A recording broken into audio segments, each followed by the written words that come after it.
it never happens on your time, like when you think you're ready, like it's supposed to happen. It always happens when it's supposed to happen.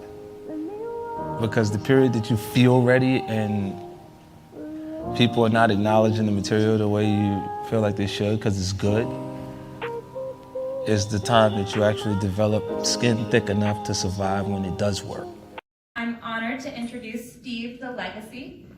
His passion for invention and his rigor in preparation are evident, but what even more so shines through is his legacy of challenging us to reimagine what is possible and how we can and must make it a reality.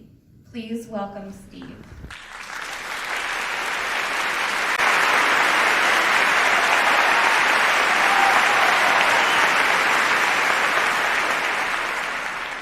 What if schools actually nurtured our inner genius? Einstein once said that geniuses are made, not born. Now, if that statement is true, then the question is, how do we nurture or discover a genius like Einstein, Edison, or Bell? When I was young, all geniuses I thought looked like this. However, when we look at this picture, can it be determined that he has the potential to be a genius? Most people are familiar with this TV icon. He was known for his glasses, his suspenders, his clumsiness. Ladies and gentlemen, I present to you Steve Urkel. Growing up in the 90s, every week I look forward to that sitcom, Family Matters. As I imagine Steve, the nerve, the genius, I can relate to his gift and passion for inventing. Yes, most of them failed, but it was his determination that inspired me to be an inventor. I understand he's a fictional character. However, in my imagination, I believed he was real. He looked like me, and he had a passion for innovation just like me. The power of innovation has changed the way we communicate. Let's take the cell phone, for example. We can now communicate wireless with the world. Innovation is everywhere, such as updated cars and products and services. However, there's a disconnect with innovation and education concerning the public school system. Most public school systems are still, they're still learning an industrial era style of teaching. And the purpose of that teaching was for the factory worker. However, we need great minds, we need creative thinkers, we need innovators to help solve the problems in this digital era we currently live in. It's been proven that standardized tests doesn't really study the progress of the student for a long period of time. Don't get me wrong, direct learning has its perks, but it takes away the creativity and the geniusness within the student. I remember at Marston Elementary School, 7th grade, here in Philadelphia, they had their annual science fair with an invention contest, and I was so excited about that invention. I was so eager. I invented the clean cut. It looks something like this. The concept of my invention was a pair of clippers that had the ability to cut while hair. It was the answer for all barbershops everywhere with hair covered with floor. The floor covered with hair. And the thing about it, it was the solution. I was so excited when I got the first prize. They gave me a medal. They gave me a certificate and a blue ribbon. And at that moment, I thought, I was going to be rich!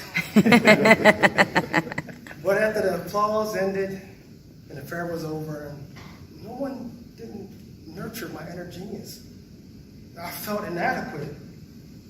I mean, why did my school didn't have a program for my inner genius? I mean, I was an inventor. I could have been the next Edison. I love to work with my hands. I love to solve problems. It took over 20 years for me to migrate back to my passion for inventing. I had to get beat up in the world, trying to conform to the status quo.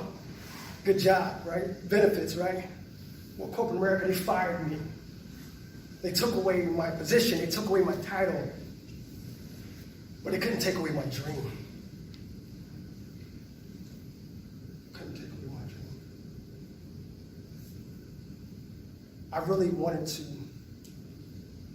definitely be that next big something big. One of my greatest memories in high school, I went to Roxville High, class of 02, was the senior project. We had to design, build, and actually sell a canoe. And once we was finished selling the canoe, we had to donate it to a summer camp. But we had to build it. We had to build a team. We had to get together. We had to really get dirty. I smell the cedar of the wood. I smell that wood to this day. And I still feel that nervousness because I knew a part of this project we had to sell on a boat that we had built. So I had to make sure I trust in the team that I had, make sure there was no holes. I still remember being the last one getting on that canoe, ready to float onto that water. And I feel the rockiness of the wave, and I'm saying to myself, if we sink, hopefully somebody can save me, because I can't swim. Well, that day was great because we passed with flying colors. And for the first time in my life, I really understood the true meaning of teamwork. We have solved that problem. How can we innovate in the classroom? How can we create experiences for students that really exercise their creativity, their energies? Well, first we got to find out their learning style. We got to find out where their strengths are. We got to find out where the weaknesses that they have, and tag team up with students that may be stronger.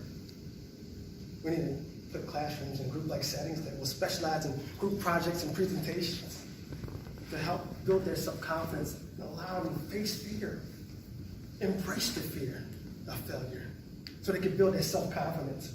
Self-confidence is a skill that's worth nurturing. Without nurturing that skill, the mind of a student is limited. The other challenge is the gap between the theory-based information from classrooms and the environment around us. Theory-based information is not effective. We don't know what's going on around our community and our environment. Businesses and organizations need to get together with the public school system, need to educate the kids, give them skills that they need so by the time they graduate, they know what to do. So to uncover their creativity, their energies.